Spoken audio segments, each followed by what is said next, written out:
नमस्कार दोस्तों, मेरा नाम है राज के वर्मा और आप देख रहे हैं रिपोर्टर जी। आज हम एक ऐसी कहानी की गहराई में उतरने जा रहे हैं जो आपके होश उड़ा देगी।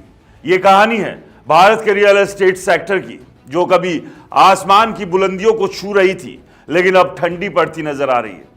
कुछ साल पहले तक मकानों की कीमतें ऐसी चढ़ रही थी मानो वो चांद पर प्लॉट बुक करने की होड़ में हो। अब हालात ये है कि 2025 की पहली तिमाही में मकानों की बिक्री में 28% की भारी गिरावट देखने को मिली है। जी हां, 28%। और इसके पीछे वजह आसमान छूती कीमतें, जियोपॉलिटिकल टेंशन, शेयर बाजार का डगमगाना और निवेशकों का बिगड़ा सेंटीमेंट। तो आज हम इस पूरे खेल को डेटा, तथ्यों और थोड़े से तंज के साथ खोलकर आपके सामने रखेंगे। तो चलिए शुरू करते हैं। सबसे पहले बात करते हैं मकानों की कीमत की।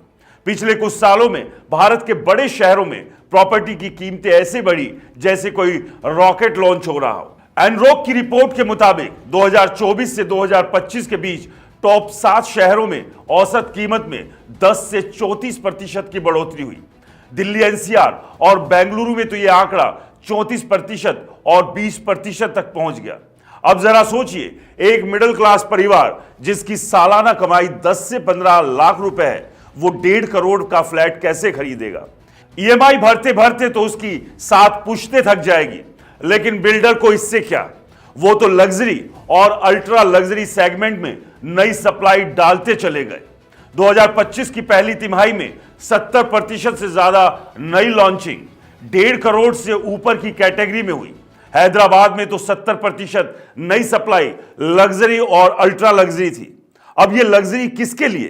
क्या आम आदमी के लिए? नहीं, ये उन HNI, हाई नेटवर्थ इंडिविजुअल्स और NRI के लिए जो ट्रम्प टावर और वर्साचे होम्स जैसे नामों की चमक में अंधे होकर पैसा फेंकते हैं।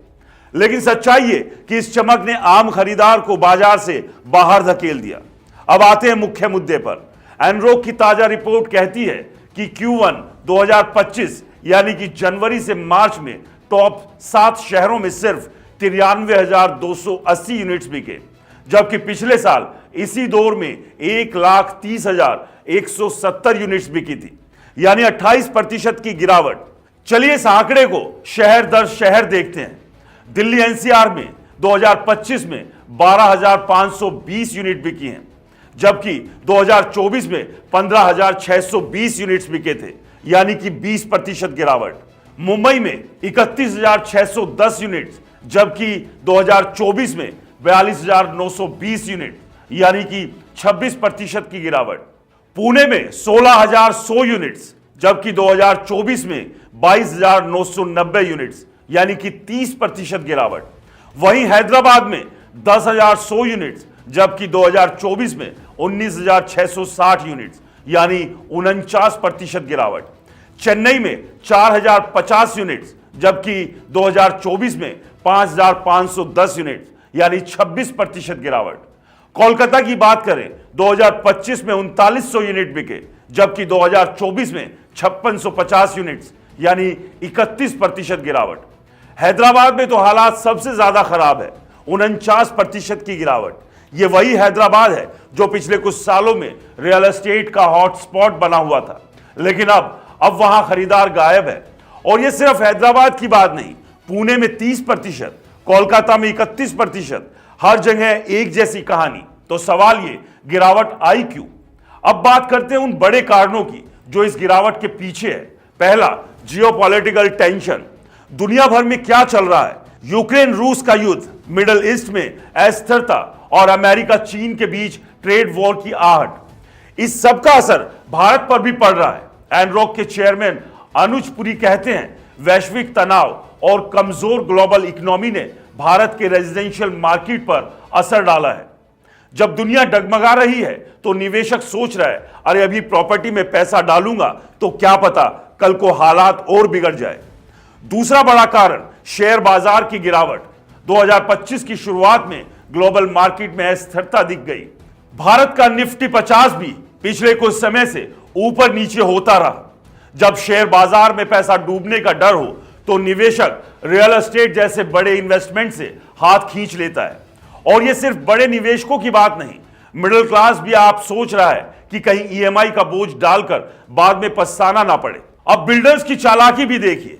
Q1 2025 में नई लॉन्चिंग भी घटी, 1,20,000 यूनिट्स बनी, जो पिछले साल के 1,10,860 यूनिट से 10% कम है।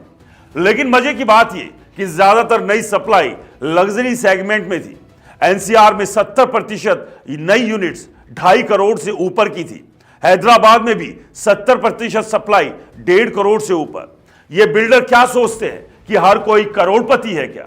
और दूसरी तरफ अफोर्डेबल हाउसिंग यानी 40 से 80 लाख की रेंज को पूरी तरह से नजरअंदाज कर दिया गया। कोलकाता में 49% नई सप्लाई अफोर्डेबल और मिडिल सेगमेंट में थी, लेकिन बाकी शहरों में आंकड़ा बेहद कम रहा। अब बताइए, जब मिडिल क्लास के लिए ऑप्शन ही नहीं होगा तो वो खरीदेगा क्या? बिल्डर की ये लालच भरी रणनीति बाजार को नीचे खींच रही है। और एक और चौंकाने वाला आंकड़ा, अनसोल्ड इन्वेंट्री। Q1 2024 के अंत में टॉप 7 शहरों में 5,80,890 यूनिट्स अनसोल्ड थी, जो Q1 2025 के अंत तक 5,49,810 पर आ गई, यानी कि 4% की कमी। पुणे में 16% की बड़ी गिरावट देखी गई, लेकिन बेंगलुरु में उल्टा हुआ। यहां अनसोल्ड स्टॉक 28% बढ़कर 58,660 यूनिट हो गया। इसका मतलब साफ है, डिमांड घटी, वहां डेवलपर्स ने सप्लाई कम की।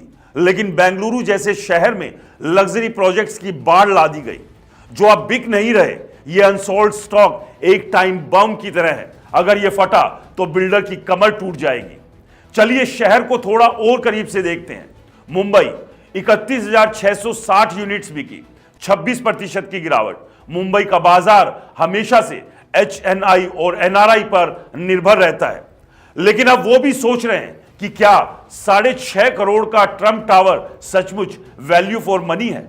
हैदराबाद 49% की गिरावट। IT हब होने के बावजूद यहां डिमांड क्यों घटी? जवाब है लग्जरी पर ज्यादा फोकस और अफोर्डेबल ऑप्शंस का अभाव। बेंगलुरु 16% की गिरावट, सबसे कम। यहां IT सेक्टर और नई सप्लाई ने बाजार को कुछ हद तक संभाला। पुणे 30% गिरावट, यहां मिड और प्रीमियम सेगमेंट में 79% सप्लाई थी, फिर भी खरीदार नहीं मिले। एनरॉक के अनुज पुरी कहते हैं, भारत की इकोनॉमी सकारात्मक है, GDP ग्रोथ सबसे ऊंची, इन्फ्लेशन कंट्रोल में, लेकिन फिर भी कीमतें और ग्लोबल टेंशन बाजार को नीचे खींच रहे हैं। लेकिन सवाल यह है, अगर इकोनॉमी इतनी मजबूत है तो मकान कौन खरीद रहा है? क्या GDP ग्रोथ से EMI भरेगा? सच्चाई यह है कि डेवलपर्स और भारत सरकार दोनों अफोर्डेबल हाउसिंग को भूल गए हैं, और जब तक ये सेगमेंट वापस नहीं आएगा ये गिरावट रुकेगी नहीं। तो असली खेल क्या है? पहला, बिल्डर की लालच, वो लग्जरी पर फोकस करके मोटा मुनाफा कमा रहे हैं, लेकिन मिडिल क्लास को दरकिनार कर रहे हैं। दूसरा, सरकार की चुप्पी, अफोर्डेबल हाउसिंग के लिए नीतियां कहां हैं? प्रधानमंत्री आवास योजना का ढोल पीटा जाता है, लेकिन ग्राउंड पर कितने घर बने? तीसरा, ग्लोबल फैक्टर्स, जियोपॉलिटिकल टेंशन और शेयर बाजार का असर तो है, लेकिन क्या यह बहाना नहीं बन रहा? असली वजह तो कीमतों का बेकाबू होना है। अब सवाल ये कि आगे क्या? अगर कीमतें ऐसे ही बढ़ती रही और अफोर्डेबल ऑप्शंस नहीं आए तो 2025 का बाकी साल भी सुस्त रहेगा। लेकिन अगर सरकार कुछ कदम उठाए, जैसे होम लोन पर ब्याज दरें कम करना, 80C टैक्स बेनिफिट बढ़ाना और बिल्डर को अफोर्डेबल प्रोजेक्ट्स के लिए मजबूर करना, तो शायद बाजार में जान आए। लेकिन अभी तो हालात ये है कि खरीदार भी सोच रहा है, इतने पैसे देकर फ्लैट लूं या शेयर बाजार में डालकर देखूं। अगर आप प्रॉपर्टी खरीदने की सोच रहे हैं तो ये 5 बातें याद रखें। पहले, लोकेशन, ब्रांडेड नाम से ज्यादा लोकेशन की वैल्यू देखें। दूसरा, बजट चेक करें, EMI आपकी सैलरी का 40% से ज्यादा ना हो। तीसरा, बिल्डर का रिकॉर्ड, डिलीवरी में देरी का इतिहास ना हो। चौथा, रीसेल वैल्यू, क्या यह प्रीमियम रिकवर होगा? पांचवा, मार्केट टाइमिंग, अभी वेट करें, शायद कीमतें स्टेबल हो। तो दोस्तों, रियल एस्टेट का यह खेल साफ है। डेवलपर्स की लालच, सरकार की नाकामी और ग्लोबल टेंशन ने मिलकर बाजार को ठंडा कर दिया। 28% की गिरावट कोई छोटी बात नहीं। सवाल ये, क्या आप अभी भी उस चमकते ट्रम्प टावर के लिए 2 करोड़ एक्स्ट्रा देंगे या समझदारी करेंगे? कमेंट्स में बताइए आपके शहर में क्या हाल है और इस विश्लेषण को शेयर करें ताकि हर कोई इस सच से वाकिफ हो। मिलते हैं अगली बार, तब तक स्मार्ट बने, सतर्क रहें। नमस्कार।